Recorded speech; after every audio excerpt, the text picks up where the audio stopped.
trying to send signals out beyond humans? That is a question that is posed in a new opinion piece in The Hill.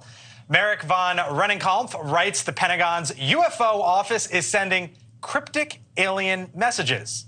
He's a UFO expert, was an analyst with the State Department as well as an Obama administration appointee over at the U.S. Department of Defense, and he joins us now. Merrick, thank you for being here on The Hill. What do you mean by that? The Pentagon's UFO office is sending cryptic alien messages. Explain it, please. Yeah, thanks for having me on. So the Pentagon is a new UFO office that has been stood up at the urging of Congress. And it's about 30 people working in this office. It's a fairly significant undertaking. And they just unveiled their website. And one of the documents on that website is a mission overview, basically. And tucked in that document is a stock image that is titled Alien Technology in a Metallic Ball. And that normally, under normal circumstances, could be taken and interpreted any possible way. Could be a prank by an intern, what have you. But there's a fascinating amount of context here that leads me to believe that there's more than meets the eye. And in short... Like what? Because some people might hear that and say, Mark, come on, that's a stretch. But what would you tell them? Absolutely.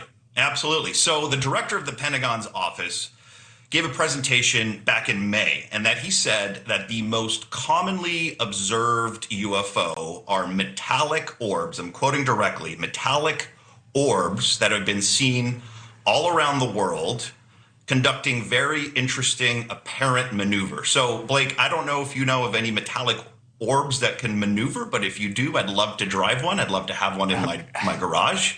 Okay. This goes back up to World War II. So at the end of World War II. Yeah, so there's, a headline from the New York Times, floating mystery ball is a new Nazi air weapon, December 14th, 1944, which, I mean, if pilots were, or, folks back then were, or you're saying are basically seeing the things that we're seeing now, what is it, 80 years later, 75 years later? Bingo. You get the nail on the head. So that started back in World War II.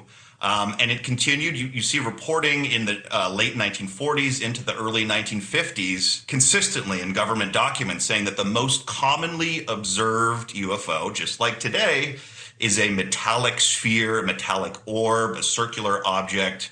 And fast forward to 2014 and 2015, and naval aviators off the U.S. East Coast were detecting on their sensors very strange objects that were conducting very, very bizarre maneuvers. They were stationary against hurricane force winds. They were flying at Mach 2, and eventually they got eyeballs on these things. And guess what? Yeah.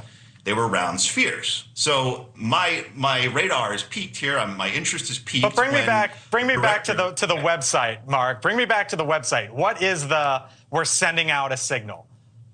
Yes. So tucking away a stock image that is literally titled, it's an Adobe stock image that's titled Alien Technology in a Metallic Ball.